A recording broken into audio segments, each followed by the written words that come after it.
ಆತ್ಮೀಯ ಎಲ್ಲ ವೀಕ್ಷಕರಿಗೆ ನನ್ನ ನಮಸ್ಕಾರಗಳು. ನಾನು ನಿಮ್ಮ ರಾಮ್ ಗೊಡಬೋಲೆ. ಸೊ ಈ ಒಂದು ವಿಡಿಯೋ ಮಾಡಲಿಕ್ಕೆ ವಿಶೇಷ ಕಾರಣಗಳು ಏನಂತಂದರೆ, ಈ ಶಿಕ್ಷಣ ಪದ್ಧತಿ ಬಗ್ಗೆ ನಾವು ಮಾತಾಡ್ತಕ್ಕಂಥ ಕಾರ್ಯವನ್ನು ಮಾಡಬೇಕಂತಕ್ಕಂಥ ಉದ್ದೇಶನೂ ನಾನು ಈ ವಿಡಿಯೋ ಮಾಡ್ತಾಯಿದ್ದೀನಿ. ದಯಮಾಡಿ ಈ ವಿಡಿಯೋ ಮಾಡಲಿಕ್ಕೆ ನಾನು ಒಬ್ಬನೇ ಅಂತಕ್ಕಂಥ ಇಲ್ಲ, ನಮ್ಮ ಜೊತೆಯಲ್ಲಿ ನಮ್ಮೆಲ್ಲ ಸಂಪೂರ್ಣವಾಗಿ ಟೀಮ್ ಇದೆ.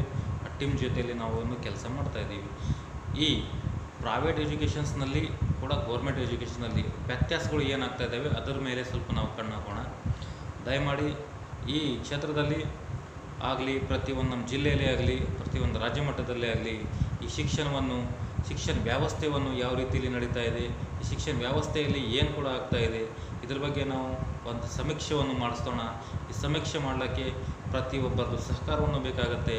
ಈ ಶಿಕ್ಷಣದಲ್ಲಿ ಕೊರತೆಗಳು ಏನಾಗ್ತಾ ಇದ್ದೀವಿ, ಆ ಕೊರತೆಗಳನ್ನು ನಾವು ನಿವಾರಿಸಿ ಆ ಶಿಕ್ಷಣವನ್ನು ಒಳ್ಳೆಯ ರೀತಿಯಲ್ಲಿ ಪ್ರತಿಯೊಬ್ಬ ಶಿಕ್ಷಣ ಪಡೀಲಿಕ್ಕೆ ಪ್ರತಿಯೊಂದು ಮಗುವಿಗೆ ಹಕ್ಕು ಇದೆ. ಆ ಹಕ್ಕು ನಾವು ಯಾವ ರೀತಿಯಲ್ಲಿ ನಡೀತಾ ಇದೆ, ಸರ್ಕಾರದ ಸರ್ವ ಶಿಕ್ಷಣ ಅಭಿಯಾನ ಅಡಿಯಲ್ಲಿ ಯಾವ್ಯಾವ ಯೋಜನೆಗಳಲ್ಲಿ ಸರ್ಕಾರದವರು ಏನೇನು ಮಾಡ್ತಾಯಿದ್ದಾರೆ ಅಂತಕ್ಕಂಥ ಉದ್ದೇಶವು ನಾವು ಎಲ್ಲರ ಜೊತೆಯಲ್ಲಿ ತಿಳ್ಕೊಳ್ಳೋಣ. ಸೊ ಪ್ರಪ್ರಥಮವಾಗಿ ನಾವು ಎಲ್ಲರಿಗೆ ನನ್ನ ಮನಸ್ಸಿನಿಂದ ಎಲ್ಲರಿಗೆ ತುಂಬ ನಮಸ್ಕಾರವನ್ನು ಹೇಳುತ್ತಿದ್ದೇನೆ. ಸೊ ಜೊತೆಯಲ್ಲಿ ಆಗಲಿ ನಾವು ಈ ಕೆಲಸ ಮಾಡಲಿಕ್ಕೆ ನಮ್ಮ ಟೀಮ್ ಕೂಡ ನಾವು ಸಜ್ಜವಾಗಿ ಇದ್ದೀವಿ. ಪ್ರತಿಯೊಂದು ಸ್ಕೂಲ್ ಆಗಲಿ, ಪ್ರತಿಯೊಂದು ಆಫೀಸ್ ಆಗಲಿ, ಈ ಎಜುಕೇಷನ್ಸ್ ಡಿಪಾರ್ಟ್ಮೆಂಟ್ ಕನ್ಸಲ್ಟೇಟ್ ಕೆಲಸ ನಾವು ಮಾಡ್ತಾಯಿದ್ದೀವಿ. ಸೊ ಈ ಕೆಲಸ ಏನಂತಂದರೆ, ಪ್ರತಿ ಬಾರಿಗೆ ಪ್ರತಿ ವರ್ಷಕ್ಕೆ ನಮ್ಮ ಜಿಲ್ಲೆಯಲ್ಲಿ ರಿಸಲ್ಟ್ ಡೌನ್ ಆಗಲಿಕ್ಕೆ ಕಾರಣಗಳು ಏನು, ಆ ಕಾರಣಗಳಿಗೆ ನಾವು ನಮ್ಮ ತಪ್ಪುಗಳನ್ನು ನಾವು ಹುಡುಕಾಡಿ ನಾವು ಅದಕ್ಕೆ ಪರಿಶೀಲನೆ ಮಾಡ್ಕೊಂಡು ಆ ತಪ್ಪುಗಳನ್ನು ನಾವು ತಿದ್ದುಕೊಟ್ಟು ನಮ್ಮ ಮಕ್ಕಳಿಗೆ ಭವಿಷ್ಯವನ್ನು ನಿರ್ಮಾಣ ಮಾಡಲಿಕ್ಕೆ ನಾವು ಪ್ರೇರಣೆಯನ್ನು ಕೊಡಬೇಕಂತ ಕಾರ್ಯವನ್ನು ನಾವು ಮಾಡಬೇಕಾಗಿದೆ.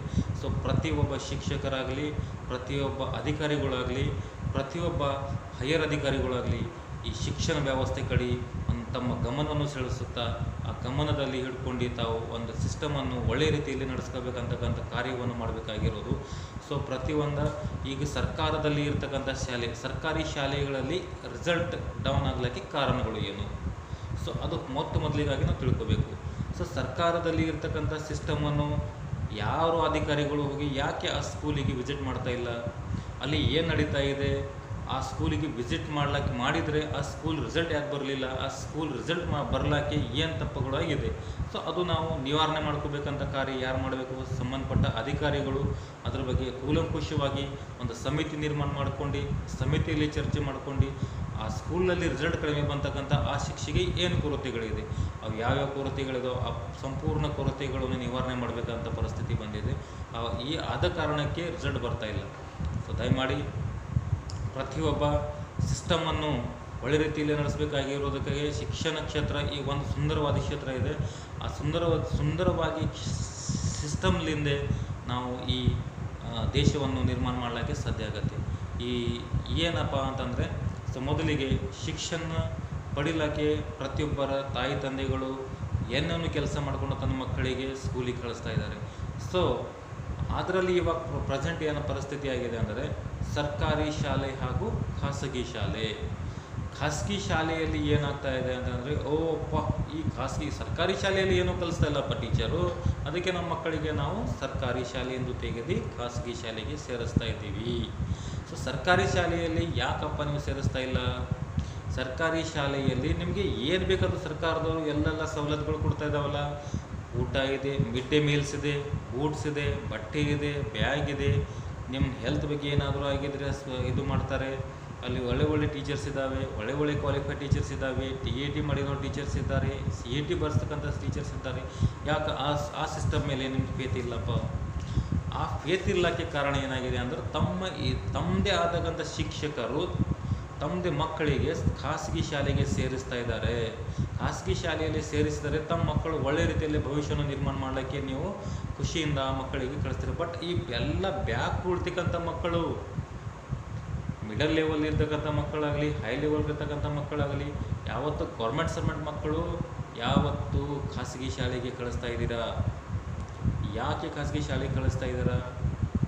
ಒಂದೇ ವಿಷಯ ಅಂತಂತಲ್ಲ, ಸರ್ಕಾರದವರು ಈ ಸಿಸ್ಟಮನ್ನು ನಿಲ್ಲಿಸದ ಪ್ರಯತ್ನ ಮಾಡಬೇಕು.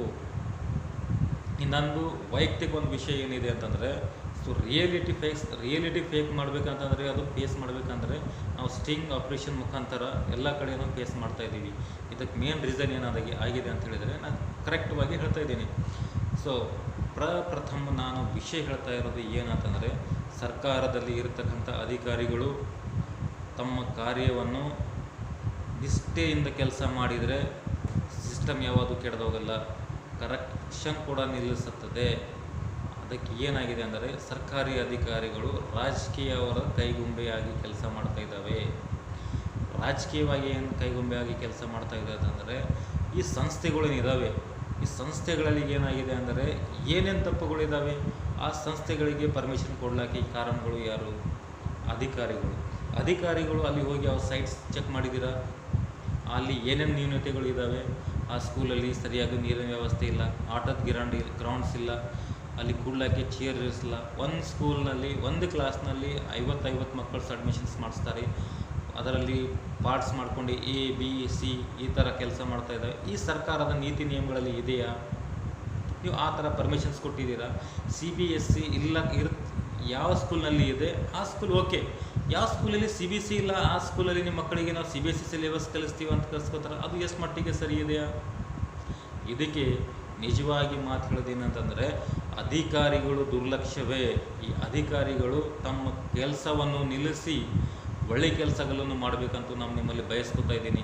ಇದು ನಂದು ವೈಯಕ್ತಿಕವಾಗಿ ಇಲ್ಲ, ಈ ನಮ್ಮದೊಂದು ಟೀಮ್ ಇದೆ. ಈ ಟೀಮ್ ಏನು ಕೆಲಸ ಮಾಡ್ತಾ ಇದೆ ಆ ಕೆಲಸವನ್ನು ನಾಳೆಗೆ ನಿಮಗೆ ಪನಿಷ್ಮೆಂಟ್ ಆಗಲೇಬೇಕಾಗ್ತಕ್ಕಂಥ ಕೆಲಸವನ್ನು ಮಾಡ್ತಾ ಇದೆ. ದಯಮಾಡಿ ಅಧಿಕಾರಿಗಳು ಯಾವ ಸ್ಕೂಲ್ನಲ್ಲಿ ಏನೇನು ತಪ್ಪುಗಳಿದ್ದಾವೆ ಆ ತಪ್ಪುಗಳನ್ನು ತಿದ್ದುಪಡಿಸಿ ಆ ಸ್ಕೂಲ್ ಒಳ್ಳೆ ರೀತಿಯಲ್ಲಿ ಬರಬೇಕಂತ ಕೆಲಸ ಮಾಡಿ. ಪ್ರತಿಯೊಂದು ವಿದ್ಯಾರ್ಥಿಗಳಿಗೆ ಭವಿಷ್ಯವನ್ನು ನಿರ್ಮಾಣ ಮಾಡೋದ ಕೆಲಸ ನಿಮ್ಮ ಕೈಯಲ್ಲಿ ಇದೆ. ಆ ಕೆಲಸವನ್ನು ತಾವು ಒಂದು ಒಳ್ಳೆ ರೀತಿಯಲ್ಲಿ ಮಾಡಿಸ್ಲಿಕ್ಕೆ ಪ್ರಯತ್ನ ಮಾಡಬೇಕಂತಕ್ಕಂಥ ನಾನು ನಿಮಗೆ ಬಯಸ್ತಾ ಇದ್ದೀನಿ. ಸೊ ಈ ಏನೋ ಕೆಲಸಗಳಾಗಲಿ ಆ ಕೆಲಸ ಒಳ್ಳೆ ರೀತಿಯಲ್ಲಿ ಮಾಡಿಸಿ ಅಧಿಕಾರಿಗಳಿಗೆ ನನ್ನ ವಿಶೇಷವಾಗಿ ಏನೋ ತಳಮಳಿ ಇದೆ ಅಂತಂದರೆ ಅದು ಈ ರೀತಿಯಲ್ಲಿ ಕೆಲಸ ಮಾಡಬೇಕು.